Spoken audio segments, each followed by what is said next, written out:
देखिए तो इस गलती के कारण लाखों किसानों का पैसा बंद है। जी हाँ, स्टेट में देखिए ऑप्शन मैं आपको लाइव दिखा रहा हूँ। ये ऑप्शन आपको मैं अभी चेक करके दिखाऊँगा। अब देखिए यहाँ पे लिखा है अयोग्यता का कारण। देखिए यहाँ पे साफ-साफ लिखा है, आपका पेमेंट कुछ समय के लिए रोक दिया गया है क्योंकि आप पढ़ सके कि आप अभी के और पहले के दोनों ज़मीन मालिकों को पीएम किसान का फ़ायदा मिला है। केस वेरिफ़िकेशन में ज़्यादा मदद के लिए कृपया अपने सबसे सबसे पास के संबंधित डिपार्टमेंट में आप इसमें संपर्क करें।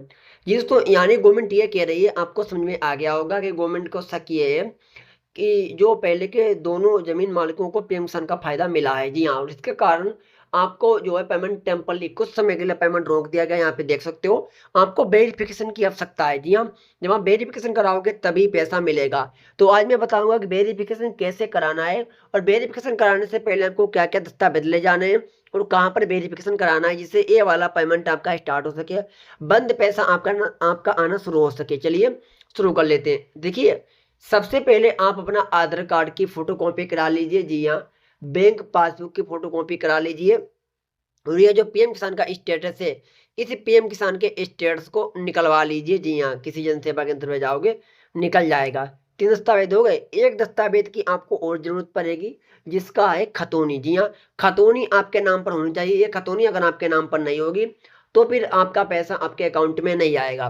तो सबसे पहले क्या करना पड़ेगा, आपको गूगल को ओपन करना पड़ेगा। गूगल को ओपन करने के बाद यहाँ पर आपको लिखना पड़ेगा पीएम किसान, लिख के सर्च कर लेना है। उसके बाद यहाँ पे जो फर्स्ट ऑप्शन आ रहा है पीएम किसान सम्मान निधि का, यहाँ पे क्लिक करना पड़ेगा। अब जैसे आप यहाँ पे क्लिक करोगे तो आपके सामने पीएम किसान सम्मान निधि की जो ऑफिशियल वेबसाइट है, यही देखिए खुल के आ जाएगी। अब आपको नीचे के लिए स्क्रॉल करना पड़ेगा। जब नीचे के लिए आप स्क्रॉल करोगे तो यहाँ पर आपको एक ऑप्शन मिल जाएगा, यहाँ पे क्लिक करके अपना स्टेटस निकाल सकते हो। जी हाँ, तो स्टेटस तो निकालना पता ही होगा। तो अब यहाँ से बैक कर लेना है फिर, और अब यहाँ पर आपको लिखना पड़ेगा भूलेख।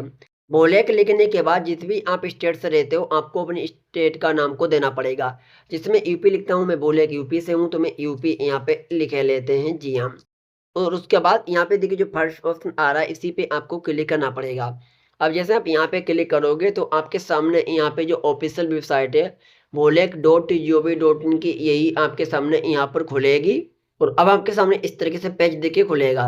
और अब आपको नीचे के लिए स्क्रॉल करना पड़ेगा। अब यहाँ पे देखिए जो ऑप्शन आ रहा है खतौनी अधिकार अभिलेख के लिए नकल, देखिए इसी पे क्लिक करना पड़ेगा। अब जैसे आप यहाँ पे क्लिक करोगे तो यहाँ से जिस भी आप जनपद से रह रहे हो, यहाँ से आपको जनपद का नाम को सिलेक्ट करना पड़ेगा। जी हाँ, और उसके बाद जो भी आप तहसील से रह रहे हो, यहाँ से तहसील का नाम को सिलेक्ट करना पड़ेगा। जी हाँ, और उसके बाद अब यहाँ पर आपको गांव सेलेक्ट करने के लिए कहा जाएगा, यानी गांव सेलेक्ट करने के लिए आएगा।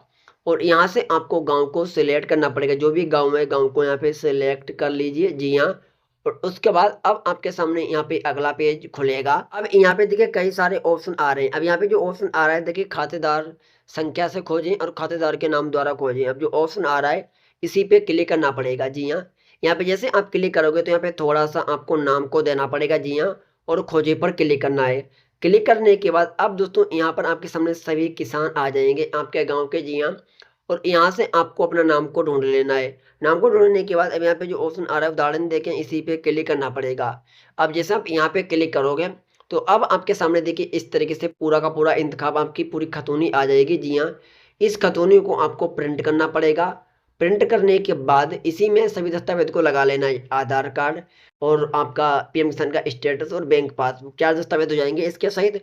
और अब आपका डिपार्टमेंट ऑफिस क्या होता है, कृषि विभाग। जी हाँ, कृषि विभाग चले जाना है और वहाँ पर आपको कहना पड़ेगा कि मुझे अपना वेरिफिकेशन करवाना है। वेरिफिकेशन दोस्तों आपका हो जाएगा, वेरिफिकेशन आपका वहीं से हो जाएगा। और उसके बाद दोस्तों अगर आप सही पाए जाते हो तो फिर आपके प्रॉब्लम आपके पीएम किसान से स्टेटस से हट जाएगी। जो आपका कुछ दिन के लिए पेमेंट रोका गया था वो प्रॉब्लम हट जाएगी और फिर सरकार पैसा आपके अकाउंट में जारी कर देगी, पैसा मिलना आपका शुरू हो जाएगा। जी हाँ, तो समझ में अच्छी तरीके से आ गया होगा। इसी यही एक तरीका है, अगर पेमेंट आपका रुका है, टेम्परली होल्ड है, तो यही एक तरीका है जो आप पेमेंट चालू कर सकते हो। बाकी ऐसा कोई तरीका है ही नहीं जिससे आप पेमेंट चालू कर सको। जी दोस्तों, तो समझ में अच्छे से आ गया होगा। अगर वीडियो अच्छा लगा हो तो एक लाइक करना और एस के टू चैनल को भी सब्सक्राइब करना।